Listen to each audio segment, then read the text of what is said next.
So your podcast name needs to grab that person's attention and stop the scroll to make them click on your show. Your name needs to act as a trigger and stop that person in their tracks. I'm going to show you how to do this. You just keep following along. So what are the biggest mistakes people make?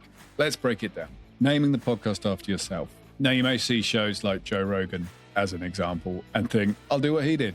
But you're not Joe Rogan. Unless you are, unless you're famous, there's no point naming the show after yourself because nobody knows who you are. It doesn't give anyone a reason to click on you.